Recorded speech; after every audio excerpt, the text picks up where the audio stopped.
안녕하세요. 유쾌한 후바이 부처 핸섬입니다. 이제 제법 겨울답게 쌀쌀하지요? 따뜻한 차 한 잔과 함께 오늘도 저 부처 핸섬과 석가모니 부처님께서 깨달으셨던 아름다운 진리를 조금 더 맛볼까 합니다.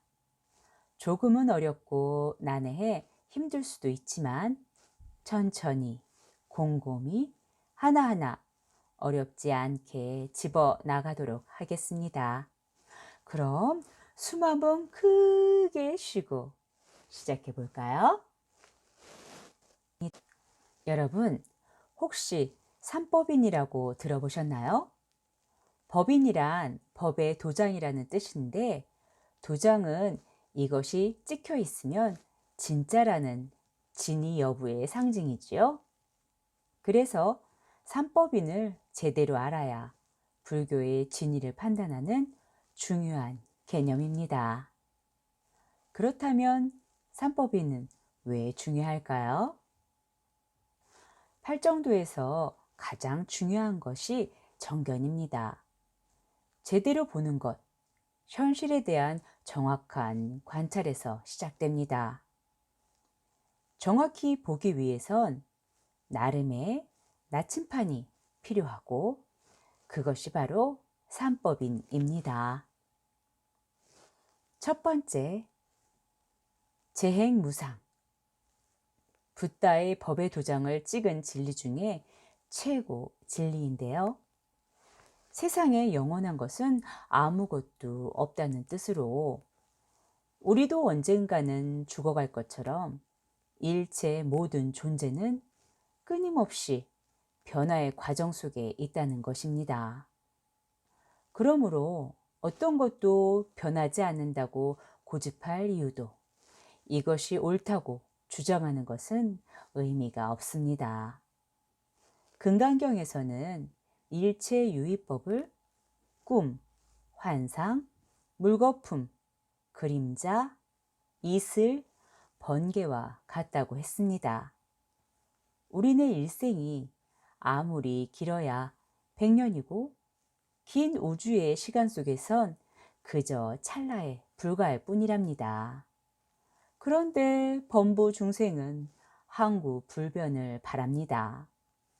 영원히 살 것처럼 재산과 명예와 권력, 그리고 바라는 모든 것에 집착합니다.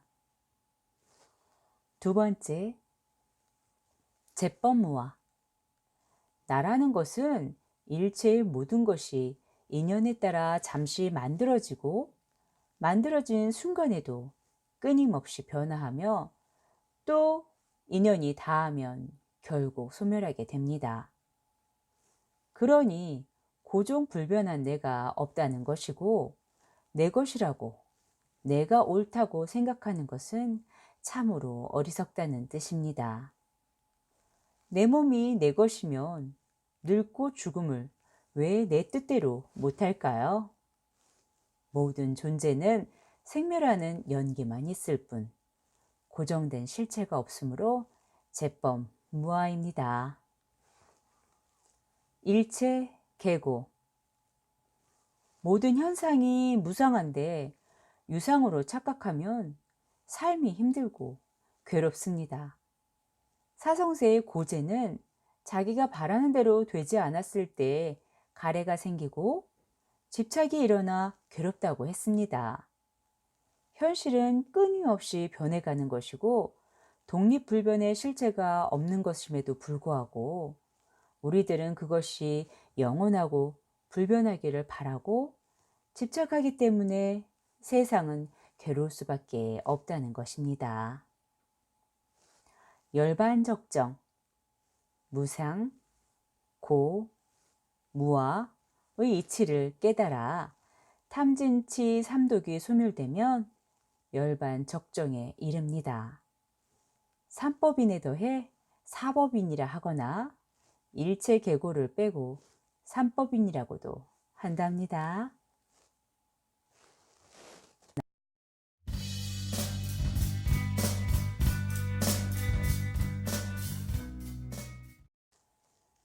종교의 존재란 무엇일까요?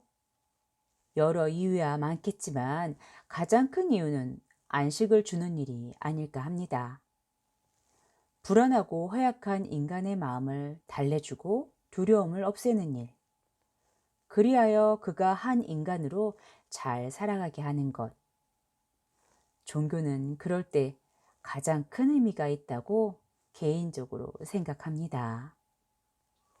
요즘 이런저런 이슈에 거론되는 종교인이 계시더군요. 다른 건 다 차지하고 종교인은 적어도 인간을 해하는 언행은 금해야 하지 않을까 생각해 봅니다.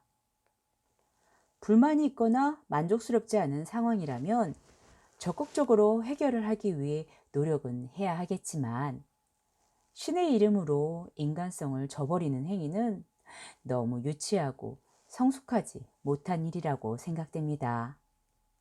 분명 그분의 하나님도 그것을 원치는 않으실 것 같더군요. 인류를 구원하기 위해 오셨던 많은 성인들이 계시고 그분들의 메시지는 한결같이 화해와 평화, 자기 희생임을 분명히 알아야겠습니다.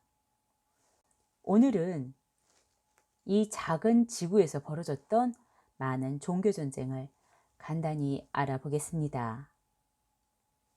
먼저 십자군과 알비즈의 전쟁으로 13세기 초 남프랑스의 알비와 툴루즈를 중심으로 세력을 떨쳤던 알비주아파에 대한 교황청 십자군의 전쟁으로 중세 종교전쟁이 시작이 되었지요. 후스의 전쟁. 체코 출신의 종교개혁가였던 얀 후스의 화형에 그의 추종자 보헤미아인들이 박해에 저항하며 반란을 일으켰고 교황은 약 10여 년에 걸쳐 십자군을 동원하여 일으킨 전쟁입니다. 독일에선 루터의 종교개혁 후 기사전쟁이 벌어졌고 스위스에선 신교파와 구교파의 전쟁이 일어났지요. 16세기까지 종교전쟁은 국지적인 내란의 성격이었지만 16세기 후반에 접어들면서 종교전쟁은 국제전쟁의 양상으로 변모하게 됩니다. 대표적인 전쟁으로는 위그노 전쟁이 있는데 16세기 후반 프랑스 남부에서 일어난 신교와 구교 간의 전쟁으로 신교파인 나바르 왕국과 엮인 전쟁이었으며 36년간 계속되어 프랑스를 황폐하게 만들었습니다. 네덜란드 독립전쟁은 16세기 후반에서 17세기 후반에 걸쳐 일어난 전쟁으로 네덜란드 북부 지역 칼빈파 도시들은 자치권을 박탈당하고 재정적인 수입을 빼앗기게 되자 구교파에 대항하며 전쟁을 일으켰으며 이는 독립전쟁으로 발전을 하게 됩니다. 이어 30년 전쟁은 독일에서, 영국과 에스파냐의 전쟁은 메리의 남편 펠리프 2세에 대해 엘리자베스 1세가 네덜란드 독립전쟁에 출병해서 신교도의 독립군을 원조하고 다시 펠리프 2세가 스코틀랜드 여왕 M 스튜어트를 영국 여왕으로 추대하며 영국의 구교를 뿌리 박으려 하였기 때문에 영국 국민이 이에 반발하여 스페인 무적함들을 격파한 전쟁입니다. 안타깝게도 현재 진행형인 종교전쟁도 있는데요. 이스라엘과 팔레스타인, 시리아 내전, 인도와 파키스탄의 카슈미르 내전 등이 있습니다. 그 외에 크고 작은 종교 전쟁들이 아직도 이 땅에서 벌어지고 있습니다.